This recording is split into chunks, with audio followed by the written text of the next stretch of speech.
stop using this so much that it actually pushes you away from the real magic. This is really true. Over thinking বেশিরভাগ সময় যে কোনো মুহূর্তের actual সৌন্দর্য বা মজাটাই নষ্ট করে দেয়।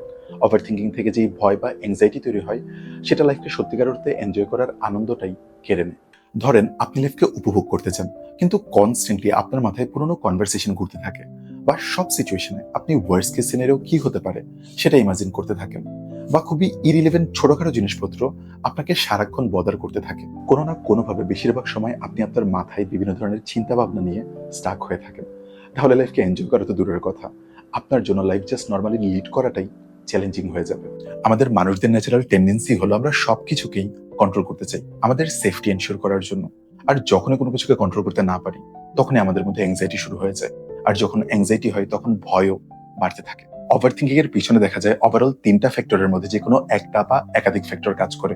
1, ওভার রেসপন্সিবিলিটি, মানে আমি সবার হ্যাপিনেসের জন্য রেসপন্সিবল।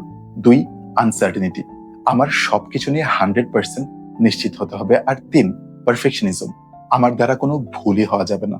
আর এই প্রতিটাই ইম্পসিবল স্ট্যান্ডার্ড। যে যত বেশি এই স্ট্যান্ডার্ড গুলোকে মেনটেন করার চেষ্টা করে সে তত বেশি অ্যাংশাস হয়। পরের বার থেকে আপনি নিজেও রিফ্লেক্ট করতে পারেন আপনার ওভার থিঙ্কিং এর পিছনে কোন অ্যাজাম্পশনটা কাজ করছে। সো এখন প্রশ্ন হলো কিভাবে ওভার থিঙ্কিং কমানো যায়। এই ওভার থিঙ্কিং ওভারকাম করার জন্য কিছু টেকনিক ফলো করতে পারেন। আজকে যে টেকনিকগুলো শেয়ার করবো এর প্রতিটাই সায়েন্টিফিক্যালি প্রুভেন। সঠিকভাবে ব্যবহার করতে পারলে আশা করি আপনার উপকার হবে। প্রথম টেকনিক হচ্ছে আপনার নিজেকে আপনার চিন্তা থেকে ডিটাচ করা বা আলাদা করা শিখুন। চিন্তা আসলে চিন্তাগুলোকে এঙ্গেজ বা পার্টিসিপেট না করে জাস্ট অবজার্ভ করুন। অনেকটা এমন যে চিন্তাগুলো মেঘের মতো আসছে, কিছুক্ষণ থাকছে, আবার চলেও যাচ্ছে। অবজার্ভ করার জন্য চিন্তাগুলোকে লিখেও ফেলতে পারেন, কারণ লিখে ফেললে চিন্তাগুলো থেকে নিজেকে আলাদা করাটা সহজ হয়। আর সেকেন্ড টেকনিক হচ্ছে চিন্তা আসলে যেমন সেটাতে এঙ্গেজ করবে না, ঠিক তেমনি থামানোর চেষ্টাও করবেন না, কারণ চিন্তাগুলোকে থামাতে গেলে আরো বেশি বেশি আসে। তাই চিন্তাগুলোকে বাদ দেওয়ার চেষ্টা না করে বরং দিনের একটা স্পেসিফিক টাইমে জাস্ট দুশ্চিন্তা করার জন্য একটা নির্দিষ্ট সময় রাখুন।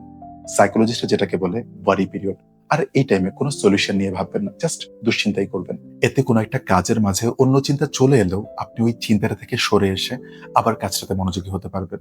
আর এই ওয়ারি পিরিয়ড আপনাকে এটাও বুঝতে হেল্প করবে যে জোর করে দুশ্চিন্তা করতে চাইলে দুশ্চিন্তাও খুব বেশি একটা করা যায় না। ওই মুহূর্তটা আপনার দুশ্চিন্তা নিয়ে আরো অনেক ইউনিক আন্ডারস্ট্যান্ডিং দিবে। জাস্ট ট্রাই করে দেখেন। আর থার্ড হচ্ছে চিন্তাগুলো অনেক সময় আমাদের শরীরের উপর প্রভাব ফেলা শুরু করে।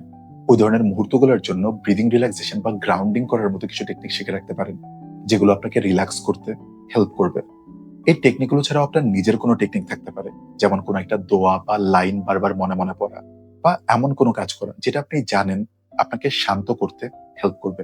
বেশিরভাগ সময় দেখা যায় মানুষজন জানেই না তাকে কি কাম ডাউন করতে হেল্প করে।